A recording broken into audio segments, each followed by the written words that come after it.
Okay, we're gonna start in a minute.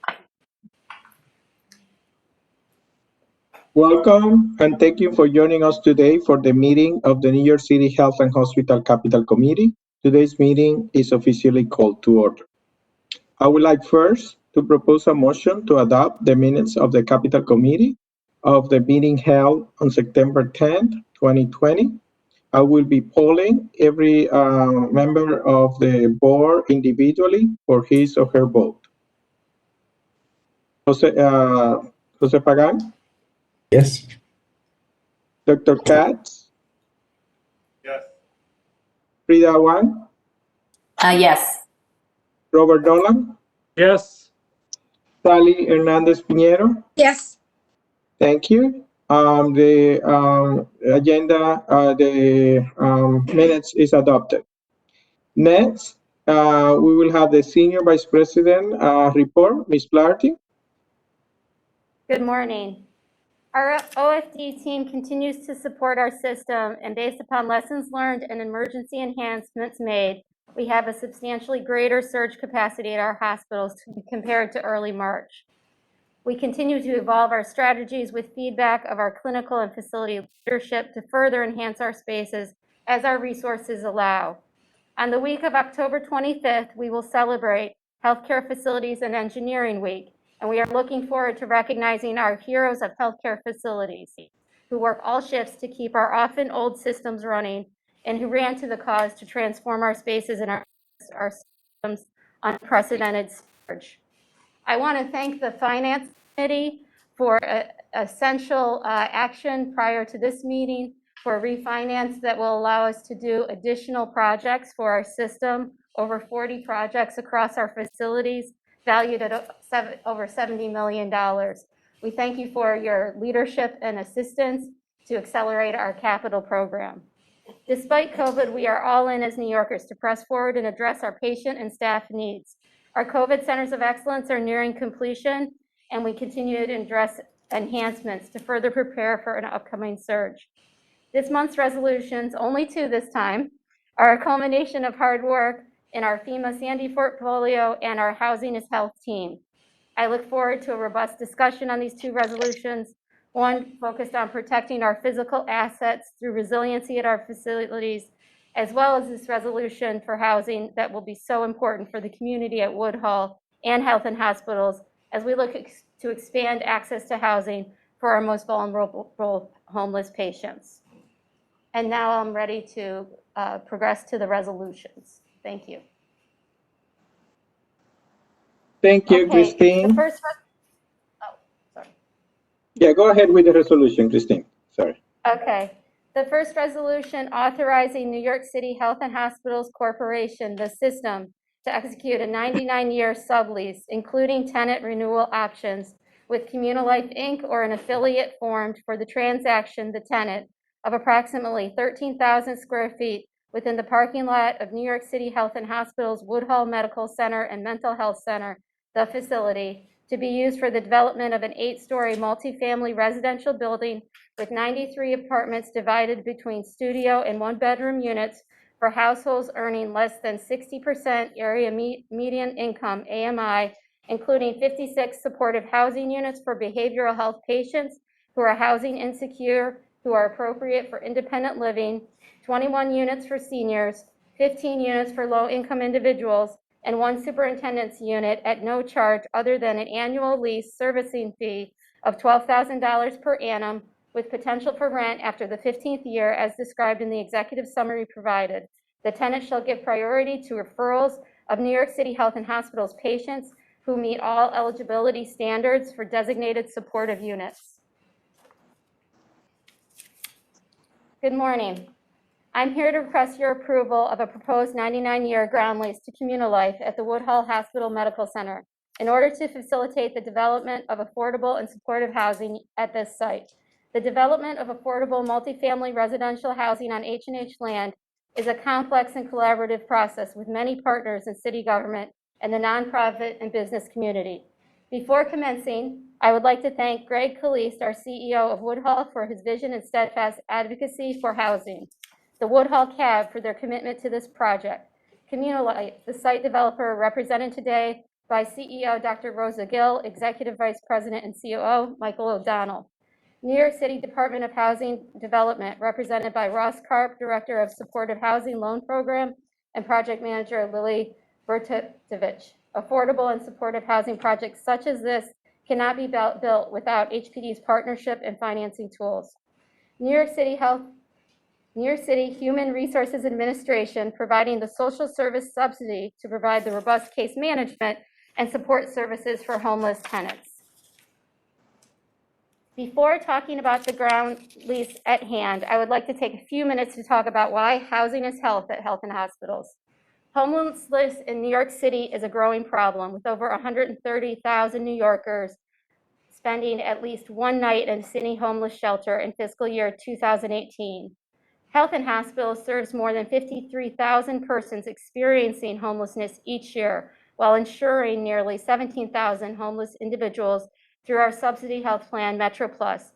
53,000 equates to 5.6% of Health and Hospitals' entire patient population. Historically and today, homeless individuals have had limited access to social, political, and economic power due to institutionalized and societal discrimination, which leads to negative physical and mental health outcomes. At Health and Hospitals, the majority of homeless patients are seen in acute care services and engage in fewer primary care services. Their inpatient and ED visits are 3 times as the general population. Additionally, our Office of Population Health recently updated a high-risk patient dashboard identified that 31% of Health and Hospitals' high-risk patients are homeless. New York City Health and Hospitals has several initiatives underway to enhance the health care of our homeless New Yorkers. Creating housing opportunities for unstably housed patients is a key achievable component of the system's larger initiatives. It will improve their health outcomes and better utilize our limited public resources. And with the new evolving pressures of COVID-19 and associated economic challenges, this only reinforces the need to facilitate housing for health at H&H. The project before us is not the first time Health and Hospitals has utilized our land assets to facilitate housing development. H&H signed our first ground lease for housing in 2007. Per our governing statute, we lease our land from the City of New York and in turn sublease to other entities. Since our core business is healthcare, we have collaborated with the city's real estate-centered agencies for designating private developers for housing development rather than sole sourcing on our own. Our sister agencies have the capacity and subject matter expertise in housing and real estate to issue RFPs and RFQs and evaluate proposals and qualifications. Since 2013, HPD has been our main partner in this endeavor. They not only have the housing expertise, but the financing tools to facilitate the development of affordable housing to best serve low-income New Yorkers. To date, there are 8 occupied buildings with 1,243 occupied units of housing on our properties, and 2 buildings with 349 units in construction. In March, Health and Hospitals analyzed the unit distribution in 8 occupied buildings and estimated 1,800 residents live there. We then analyzed our EPIC data by matching housing addresses with our patients, and we calculated 747 patients at these addresses, or 40% residents. 560 Winthrop at Kings has the largest patient count, while the fewest of patients live at Seaview on Staten Island. There are a few different types of housing developments on our campuses. Senior housing is low-income housing for those aged 62 and older. Low-income housing serves only those earning less than 60% area median income. AMI is a standard set forth by HUD to determine income eligibility for subsidized housing. While mixed income projects include both low-income and middle-income units with a variety of AMIs and affordability tiers. Supportive housing projects are generally considered low-income housing projects. They have no more than 60% of the units set aside for formerly homeless New Yorkers and include a robust suite of wraparound case management services for those tenants. The remainder of the units in these buildings are typically low-income units. There are currently 457 units set aside for formerly homeless New Yorkers and designated as supportive housing on our land, most notably at Kings County and Woodhull. Upon completion, 72 units at the T building at Queens Hospital will be set aside to formerly homeless New Yorkers with serious mental illness. Moving forward, we would like our development on our land to be supportive housing because this housing model specifically houses homeless New Yorkers who are our most vulnerable patients in need of care. Communal Life is our nonprofit developer here. Their mission and experience aligns with our goals to provide supportive housing for homeless New Yorkers. They were established in 1989, and they're a community-based nonprofit supportive housing developer led by Dr. Rosa Gill. Today, they serve 3,000 low-income and vulnerable New Yorkers annually with culturally sensitive supportive services and affordable housing. They are owner and manager of 2,152 units of affordable housing in 11 buildings in Bronx and Brooklyn. They were designated in 2016 by HPD and Health and Hospitals for Woodhull 1, which was completed in 2019. In 2019, they were also designated by HPD and H&H for Woodhull Phase 2 through HPD's RFQ.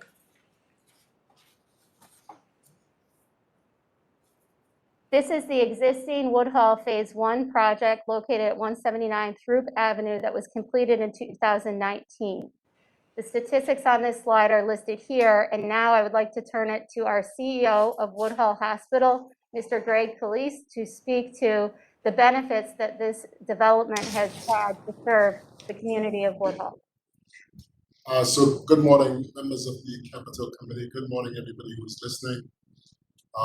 Community Life #1 at Woodhull has been a tremendous success and has benefited everyone from the patients, the hospital, and the community. So from the patient's perspective, obviously, a lot of, less homelessness. They have shelter, they have housing, they are a lot more stable from a healthcare perspective. And, they a lot less hospitalization. And they're able to, some of them now have jobs and are leading very meaningful lives. From the perspective of Woodhull, we are assisted through this project in helping to keep our patients healthy because, as we know, 29 patients who now live in that building are actually Woodhull's patients, and a lot more other patients from the other health and hospitals facilities. The partnership with Community Life has been a very productive, good partnership for Woodhull Hospital, and it's a symbiotic relationship where we have benefited as well as Community Life has benefited. For the community, again, a lot less homelessness. We are in constant touch with the elected officials, the community district boards. As you may recall, Community Life 1 was a hard sell in the beginning because the community was very concerned about a lot of different things, but none of those things have actually come to fruition. So the community is now totally convinced that Community Life 1 at Woodhull Hospital is a good thing, and the community has been very, very supportive. The Community Advisory Board members have been very supportive, and again, they had some concerns about the first project. And after they have seen the success of the first project, they're totally convinced that we needed to do a second project and a third project and a fourth project, etc. Again, because of the huge benefits for Woodhull and the community and the patients. So again, we put our full support behind Community Life project #2 at Woodhull Hospital. Thank you, Greg. So now I'm going to talk through the timeline associated with this resolution, Woodhull Phase 2. In August of 2019, Health and Hospitals and HPD designated Communal Life through HPD's RFQ for the development of supportive housing directly adjacent to the existing structure. In fall 2019, Communal Life engaged with Woodhull leadership, the CAB, and local elected officials to socialize the concept of the project for community participation. In January of 2020, Communal Life receives HRA approval for social service subsidies to support this project. March 2020 to the present, New York City DOB has been reviewing the final drawings for this project for ability to move to permit. July 20th of 2020, H&H conducted a public hearing for the proposed lease of this endeavor. Dr. Rosa Gill, the CEO of Communal Life, presented the project. Two elected officials, Councilmember Robert Cornegie and Councilmember Antonio Reynoso, supported the development of the supportive housing, as do Yulissa Herrera, Woodhull CAB Chair. Sinead Wadsworth from New York City District of Council of Carpenters expressed concern about standard wage and health care for workers at the public hearing. Please note that HPD's financing sources for phase 1 and 2 do not mandate developer or borrower pay prevailing wage for construction. The project application for low-income housing tax credit is currently under review at HPD with an award anticipated in January. The ground lease is executed at the time of construction loan closing, which is anticipated to be in fiscal year 2021. This project, with this timeline stated here, would be an estimated completion in the year of 2023.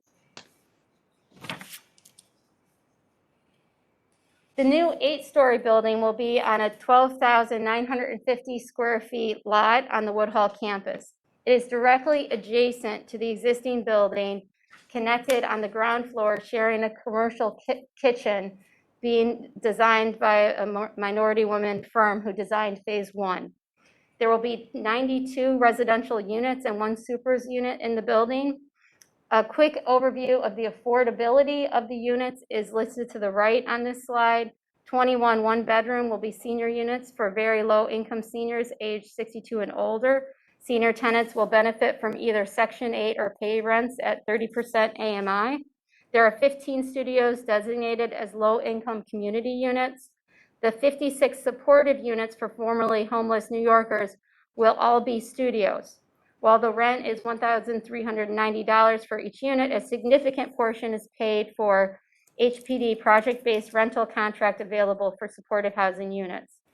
Communal Life will model their success in phase 1 to rent out these new supportive housing units. They will closely coordinate with Health and Hospitals, Woodhull Hospital, and HRA to refer 56 eligible behavioral health patients who can live independently in permanent housing with appropriate social service support.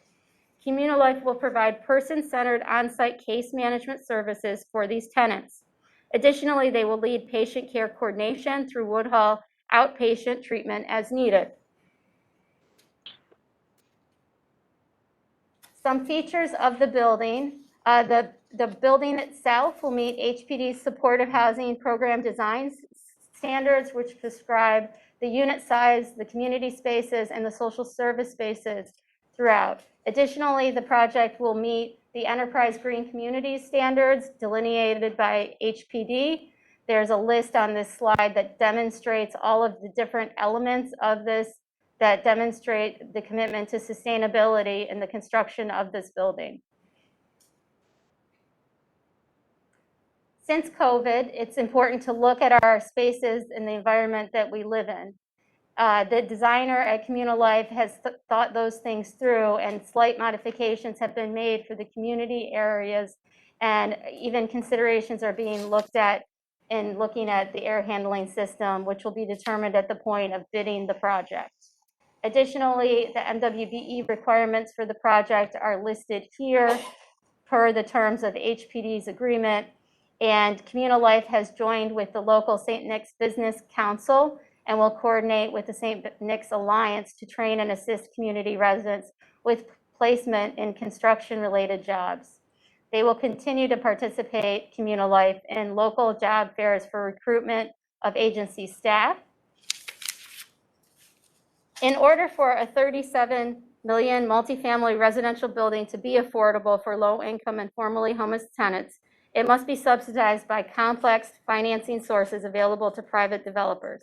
These sources, combined with HPD's regulatory agreement, guarantee long-term affordability for 60 years.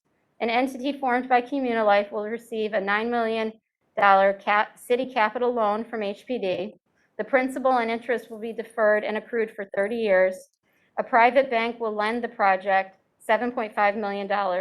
Low-income housing tax credit equity generated by the sale of low-income housing tax credits allocated by HPD will provide 50% of the capital sources. The estimated tax credit equity is $18.5 million. Rather than an upfront or ongoing lease payment, which would financially burden this project, HPD and Communal Life is providing health and hospitals with the restoration of our parking and our administrative overhead costs in the development of this budget and closing of this project. Beginning at occupancy, we'll receive an annual lease servicing fee of $12,000 for the term of the lease. In year 15, health and hospitals may receive excess cash flow if available. New York City HRA will annually provide Communal Life with approximately $997,500. This assures formerly homeless patients receive ongoing wraparound case management described earlier. And as mentioned previously, HPD annually pays $800,000 of the rent for the supportive housing tenants.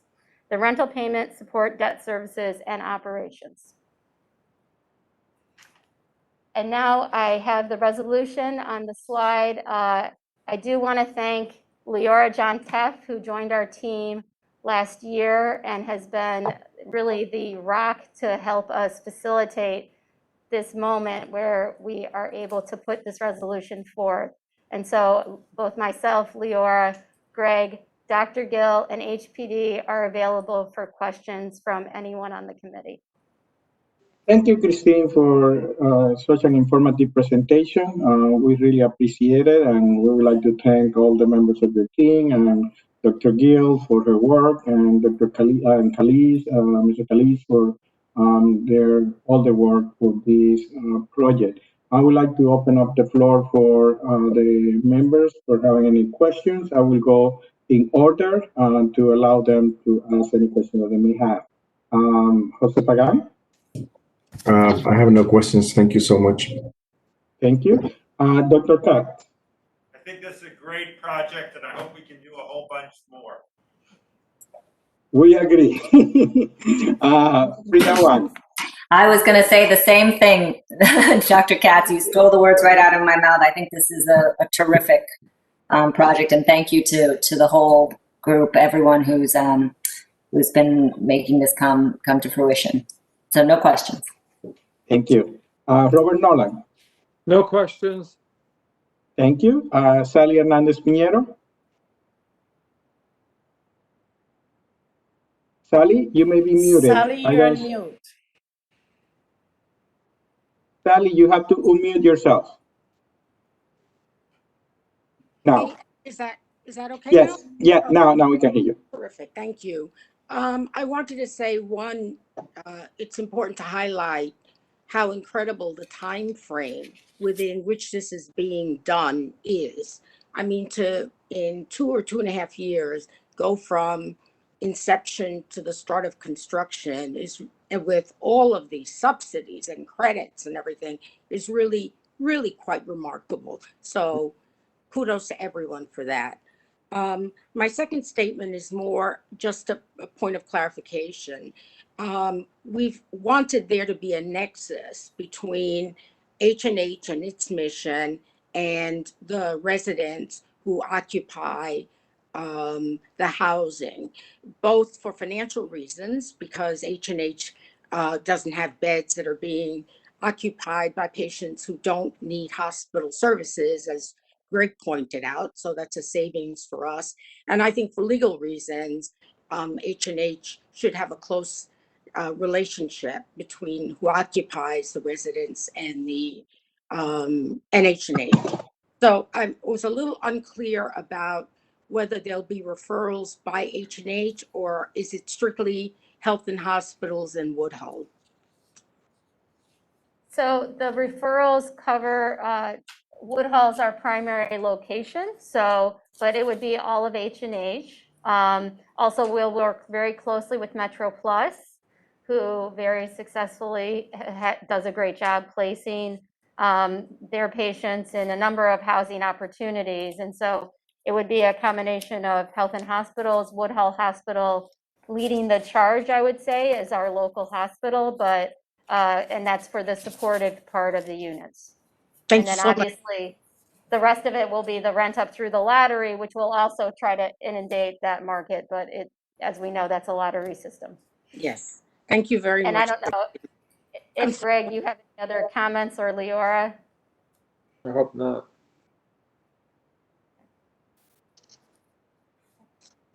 Sally, do you have any other questions? No, I'm done. Thank you. Thank you. I just want to say also that we did experience Woodhall 1. Sally, Jose, and I visited. Dr. Gill was very gracious to give us a tour and allow us to see and interact with the residents. And I can tell you that we were very impressed with the conditions and the quality of the construction, the setup and the arrangement of the different units. And speaking with some of the residents, we could actually get through their words and their face expressions how grateful they were to be in this environment and how much they felt that these have transformed their life. I think we heard that maybe in those same words. So it was very moving, and we are so happy to see that this is now continuing with the support of the city and Health and Hospital. And as Mitch mentioned, it's something that we wanted. And I like the beginning of your presentation where you connected housing with health. We understand how much to have secure shelter allows people to reduce stress and to be able to take care more of their health because there is one less worry that they have, and they also are not exposed to elements. And particularly, like we were very impressed also in the collaboration with Woodhull. So we want to thank Greg for his leadership, Dr. Gail for her leadership, and of course, Mitch, you, Leora, and everybody involved. So thank you so much, everybody, for all you are doing for all our communities. And I will say that now as we are thinking about COVID and whatever second wave we may have, knowing that we are ahead of the game, thinking in the future on how to ensure that everybody has a very dignified place to live and with a lot of support. I also want to commend Dr. Gill for her support of the community and her commitment to include the community both in the construction projects with jobs as well as in the operations. I think that's very well regarded, and also your commitment to the MWB community for participation in this project. With that, I would like to now take a vote for each one of the members of the meeting for if their decision for approving this resolution. So I first, I think we have a motion for this. Is that correct, Alicia? Sorry, I now forgot. You can call for a motion, Fanny. Okay, okay. I will call for motion. Anybody second? Second? Second. Okay, thank you. So we'll ask each member for the vote. First, Jose Pagan, Yes. Dr. Katz, Yes. Frida Wang, Yes. Robert Nolan, Yes. Sally Hernandez Piñero. Yes. I also voted yes, so the resolution carried. So thank you so much, everyone. And I will have to recuse myself, so Dr. Jose Pagan will continue with the meeting. Thank you. Thank you Thank so you. much. Thank you, Dr. Peñamora. Our next resolution, Christine Flaherty. Go ahead. This resolution is further amending the resolution adopted by the New York City Health and Hospitals Corporation, NYC Health and Hospitals Board of Directors in March 2016 that had authorized contracts with Arcadis US Inc., Arcadis, and with WSP Inc., WSP, originally in the amount of $16 million for both contractors, which was increased by $450,000 pursuant to an amendment adopted in September 2019, to now be further amended to carry forward $6,110.60 that remains unspent from the previous authorizations, and again, increase the funding by an amount not to exceed $1.2 million, thereby giving New York City Health and Hospitals $1,206,110.60 for such contracts, totaling $17,650,000. Good morning. So the background to this contract is this is work under our FEMA Hurricane Sandy portfolio. We have been awarded $1.72 billion dedicated to our major facilities impacted by Hurricane Sandy for repairs, reconstruction, and mitigation efforts. The facility breakdown is provided in this slide. Next. In 2013, H&H procured 2 architectural and engineering contracts that was board approved, and it was sourced via public RFP. These were competitively selected firms to provide facilitating designs for this body of work, as well as mitigation for FEMA projects. The total budget for these contracts at that time was $16 million between the 2 firms. At that time, Parsons Brinkerhoff was the awarded firm, which was purchased by WSP, and hereon will be referred to as WSP. Last year, in September, the board had approved an additional $450,000, as we anticipated that to be the amount needed to complete the work. There are 7 remaining mitigation projects that are in various states of completion, and they require additional design services. The work mentioned here around this body of work, we've completed 12 mitigation projects related to design work that have been completed by WSP and Arcadis. And it shows you the numbers of projects per vendor.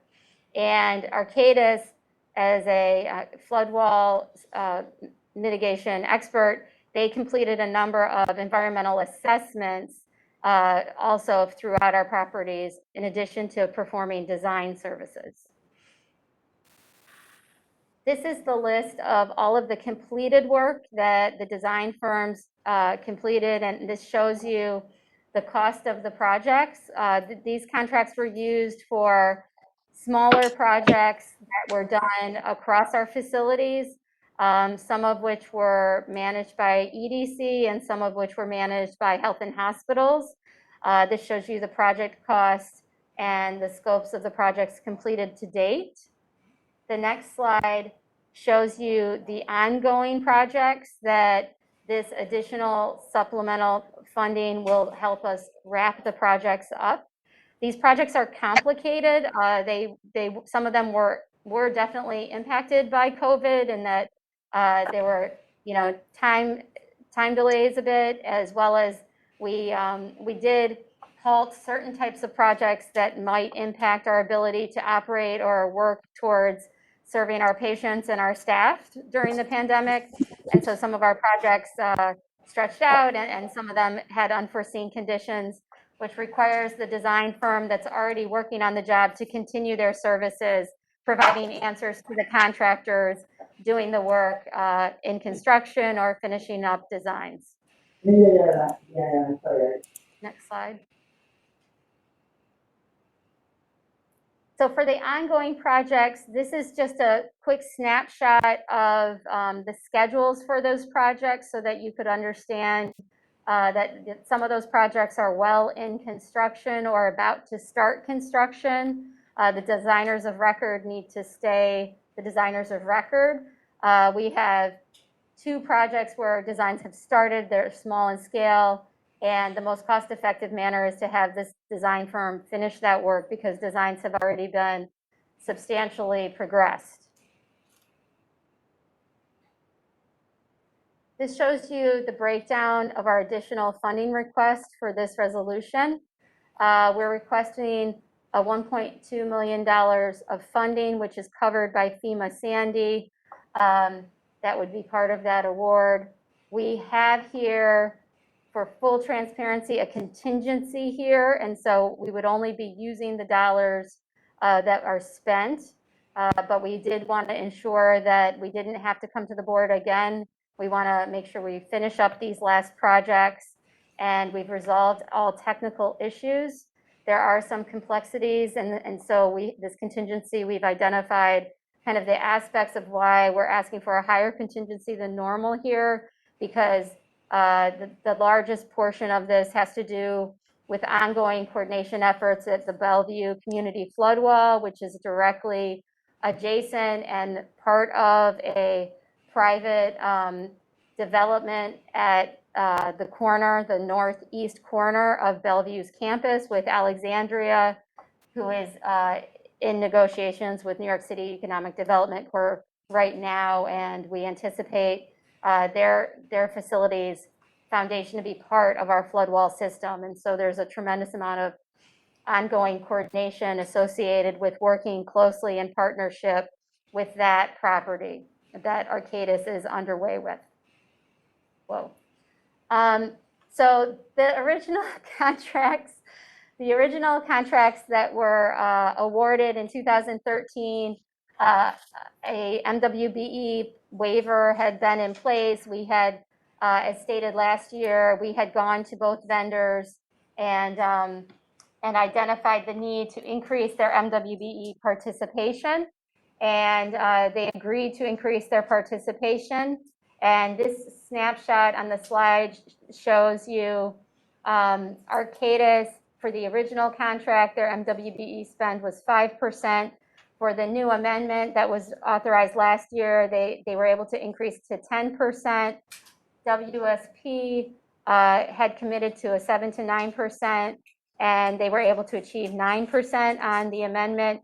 And we anticipate their MWBE plan to be just as robust for this amended work. So our request here is to allow us to continue to use the designers that are engaged for these specific projects. This is approximately a 7.5% increase over the original contract that was fully utilized already since last year. And we need to keep the designers on board so we can finish these last specific projects. I do want to point out that for future work related to any Sandy mitigation, we do plan on competitively procuring additional design services. We are not looking to give additional projects other than that which is identified in this resolution. And so I did want to point that out. That's an important element of this request. The reason for our contingency, I already spoke to the complexities associated at Bellevue.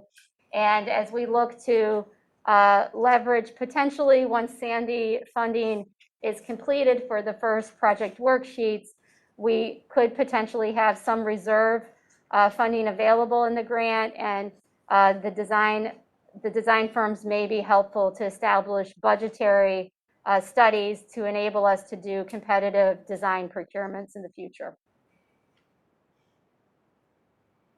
And so that is the conclusion of my presentation. The resolution is provided in the PowerPoint slide, and I'm happy to take any questions.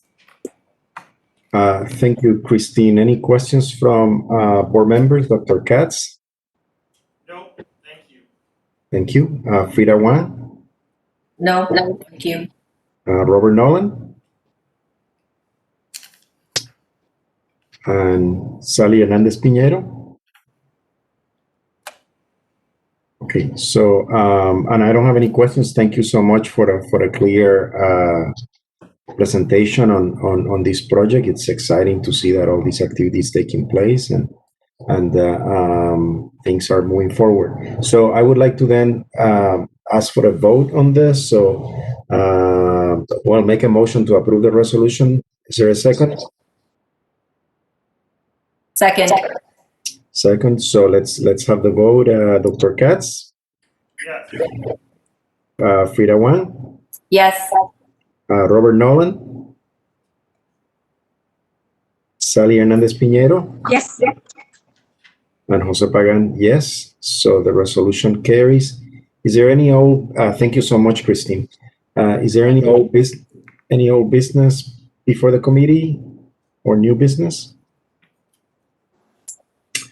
Hearing none, then there be no further discussion. The meeting is adjourned. Thank you so much. Thank you so much. Thank you. Bye, everyone. Bye. Good day, everyone. Good day.